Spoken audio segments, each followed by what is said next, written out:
to the Playhouse, the library Playhouse. We're gonna take a little look at another super book. Going to the Playhouse now.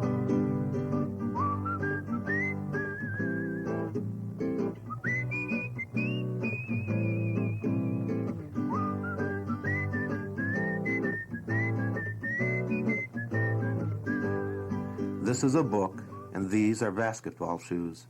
And together they're going to combine to make a wonderful summer for our ancient order of bookworms. The book belongs to the Milwaukee Public Library, and the shoes belong to the Milwaukee Bucks. Books and bucks. That's what awaits all of our bookworms this summer during the Milwaukee Public Library's summer reading program.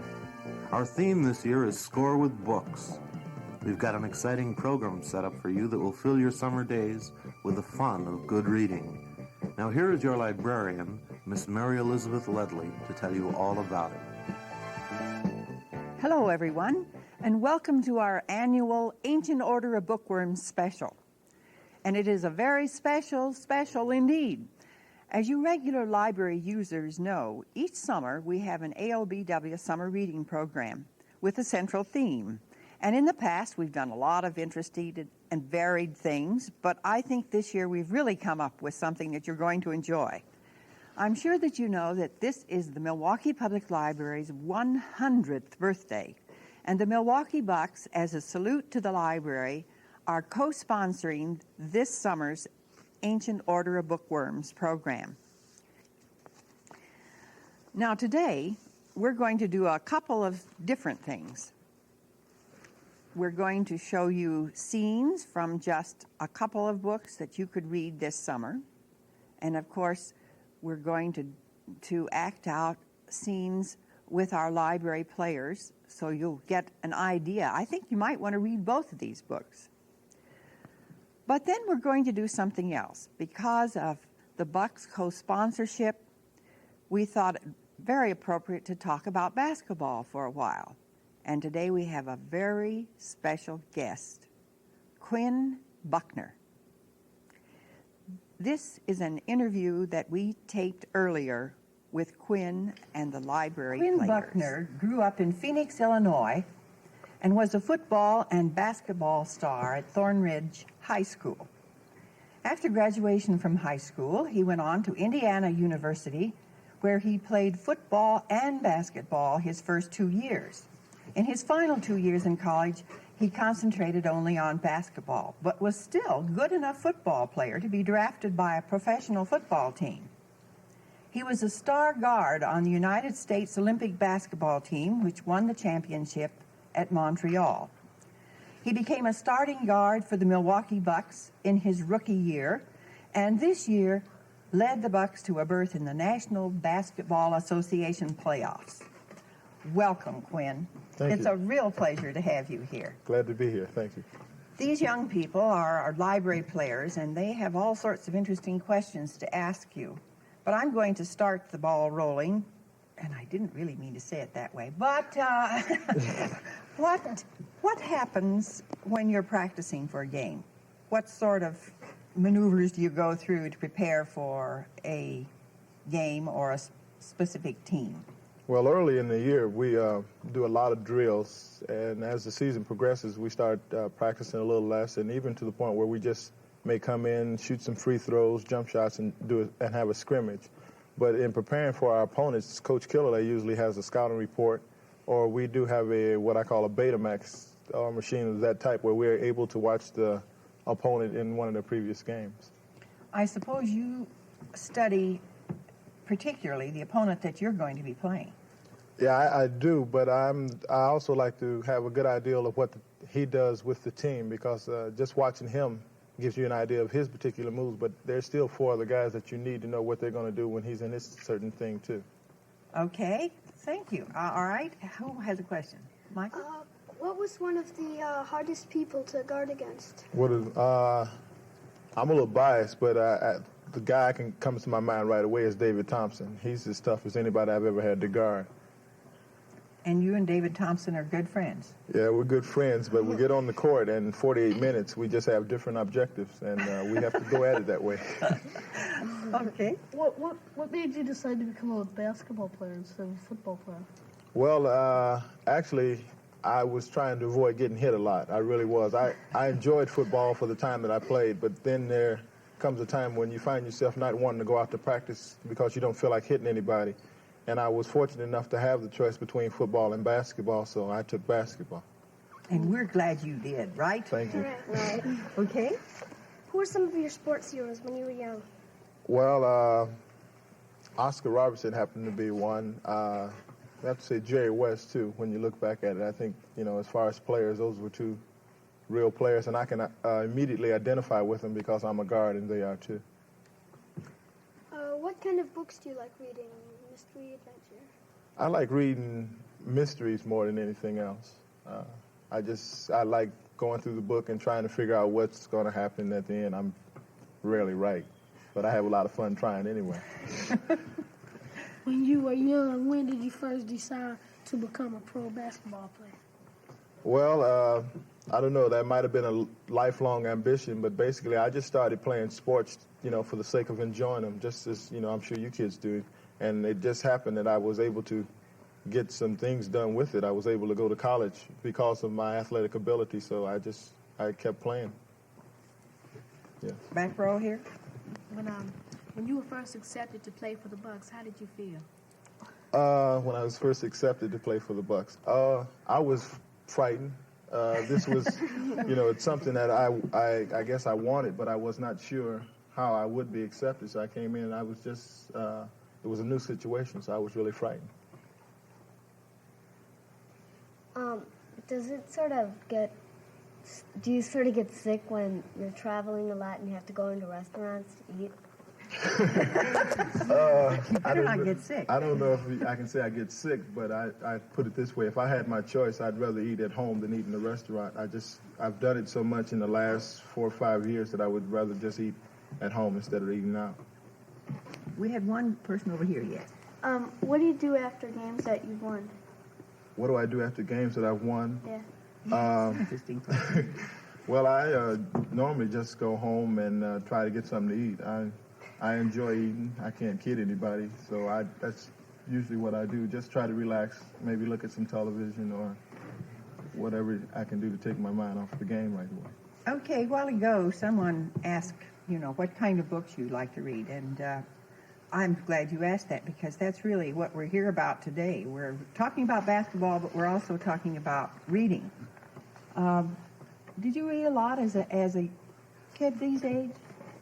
Yeah, I did my share of reading. I read a lot of books, and I have to say that is probably because, first of all, I had teachers around me. Both of my parents are teachers, so they insisted upon some kind of reading, and I did reading. I used to do things like just sit around in the house and pick up an encyclopedia and read it, and just look at it and just try to and do things of that nature.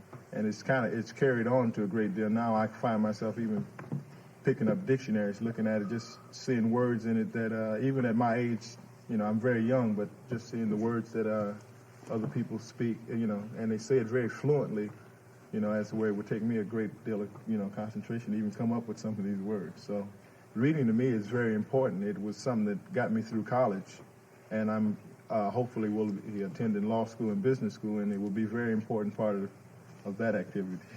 It certainly will. And one of the things that we didn't mention earlier was that Quinn at the university was a member of the National Honor Society. So that tells you that he didn't get through college just on his sports. He got through college because he's got something up here. We really do appreciate your being with us, and we wish you the very best summer, and we look forward to seeing you back in Milwaukee in the fall. And we know the Bucks are going to win this year, right? Right. Thank you very much. Well, before we get too far afield, let's get back to those scenes from our books today. Our first one is called Funny Bananas, and it was written by George S. McHargue. The scene we're going to see takes place in a museum. It's the museum where Ben Pollock's father and mother are employed. Now, this museum has been having problems lately. Mysterious things have happened at night, like food being stolen and things turned over. Ben has decided that he wants to find out just what's going on. One day, he noticed a strange-looking girl carrying a package, walking aimlessly around the museum, not looking at any of the exhibits or anything.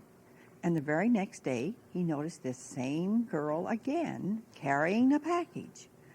The girl saw Ben following her, and finally he had her cornered when she went into an exhibit room that had no other exit. What are you doing following me around? If you don't stop, I'll call the police. Stay away from me. I never want to see you again. Hey, I want to know what you're doing. You get out of here, you hear? If not, you'll be very, very sorry. I'll make a doll and I'll stick pins into it. I'll do something very awful. I'll turn you into a cockroach and I'll step on you. I'm a witch, a witch. Everybody knows it, so just get out of here, fast.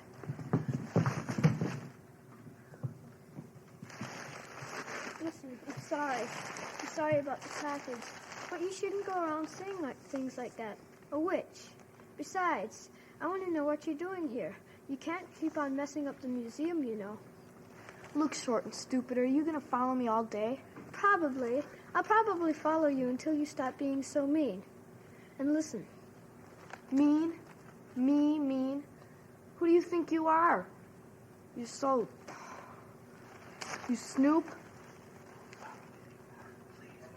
Please, don't follow me anymore. Couldn't you just leave me alone? I don't know. Maybe I could and maybe I couldn't. I've got to find out what you're doing here. How do I know you're not trying to steal something?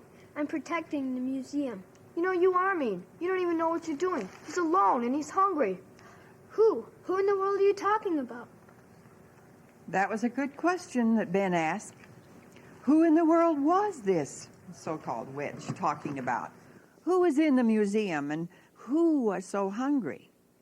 This is a very strange, delightful mystery and one that Ben is very anxious to solve. Suspense stories are just one kind of story you can read this summer. But there are many others, too, like our next book, which is both a book about sports and a suspense story.